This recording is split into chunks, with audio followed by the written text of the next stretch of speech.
Il y a un temps de jugement. Il y a un temps de jugement.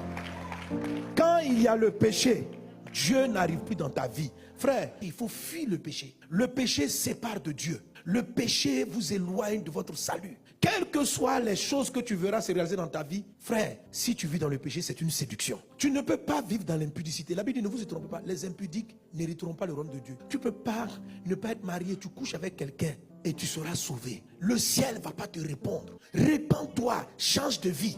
L'impudicité a pour propre de voler ton potentiel. C'est le péché actuellement pour lequel Satan est en grande promotion. Oui, vous savez, je vous ai expliqué, Proverbe chapitre 5 dit que le destin d'une personne, le potentiel d'une personne est volé par les actes sexuels. Quand ce n'est pas ton conjoint, tu lui partages tes grâces. Et je vous ai expliqué qu'il y a des gens qui ont construit des immeubles. Ce n'était pas leur immeuble, c'était ton immeuble. En couchant avec lui, tu lui as donné ta capacité de bâtir.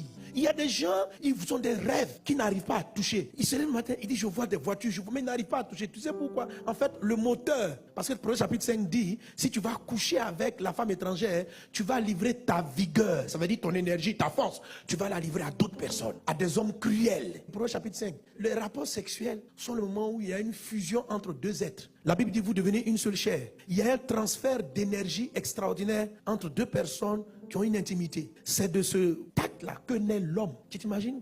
Ce qui a pu se transférer pour créer un être comme toi, comme moi. En moi, là, il y a une partie de mon père, il y a une partie de ma mère. Donc, ce n'est pas un acte qui est banal. Et tu n'as pas pris seulement le nez de ton papa. Il y a d'autres parties invisibles. C'est ce qu'il est en train de dire. Il y a une partie de sa vigueur, de son bonheur. Tu comprends? Alors, quand tu vas coucher avec quelqu'un, tu lui enlèves une partie de ta vie. Si ce n'est pas ton mari, pour que vous deux vous fusionnez et que vous donnez du fruit ensemble, c'est pourquoi Dieu est contre le divorce. Si ce n'est pas ton mari, que c'est quelqu'un avec qui tu as dormi, qui va aller dormir avec une autre personne, le jour de la fusion, il se peut qu'il ait pris ta capacité de construire les usines. Tu as le rêve de l'usine, mais la vigueur est partie. Et lui, maintenant, quand il va aller coucher avec une autre, il lui balance ça. Qu'elle aussi va coucher avec une autre. Il y a un gars là-bas. Il n'était même pas brillant en classe. Il ne comprend rien à l'école. Et puis, subitement, il construit des immeubles. On dit, mais d'où il sort ce gars-là? C'est ta chance, ton bonheur qui est parti chez le voisin. Frère, ne jouez pas avec. La Bible dit, fuyez l'impudicité. Tout péché qu'un homme peut commettre en dehors de son corps. Celui qui commet l'impudicité pêche contre lui-même.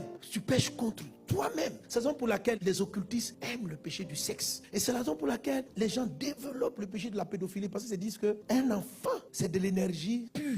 Et ce sont des démons qui viennent les posséder pour dire, il faut le faire. Quand Dieu a envoyé le feu pour détruire une population, c'est à cause des péchés du sexe. L'homosexualité, là, c'est grave. Ça arrache à un homme même sa masculinité. Je ne sais pas si vous constatez, c'est-à-dire que le gars, subitement, il devient efféminé. Il ne fait pas exprès. Et puis il commence à marcher comme ça. Il ne fait pas exprès. C'est-à-dire que l'énergie garçonnique est partie. On lui a volé ça. C'est parti. Frère, si tu as des tendances homosexuelles, je t'assure que c'est un esprit. Maintenant, peut-être que tu dis, parce que je suis né avec ça. Je suis une femme, je suis attiré vers les femmes. Je suis un homme, je suis attiré vers les hommes. Je te dis, c'est un démon. Il y a des enfants qui naissent presque possédés. Tu as pu le prendre de tes parents. Les démons se promènent n'importe comment. C'est pas qu'est-ce qu'ils font. À quel moment tu as pris l'esprit de homosexualité, on ne sait pas. Mais c'est un démon. Tu dois être délivré. Parce que tous ceux qui sont dans ce péché ont une forme de conviction qu'ils ne sont pas dans le péché. Ils sont dans l'homosexualité, mais trouvent que c'est les autres qui n'ont pas encore la bonne compréhension des Saintes Écritures. Frère, c'est un démon. C'est un démon pour lequel Dieu descend pour brûler la terre. Ça veut dire tout le monde va en enfer. L'homosexualité, le péché où l'enfer arrive. Non, sérieux. Quand on parle de Pompée, c'est une histoire de Sodome et Gomorrhe. En Italie, là-bas, les gens sont arrivés à un degré d'homosexualité poussée, publique, comme l'histoire de Sodome.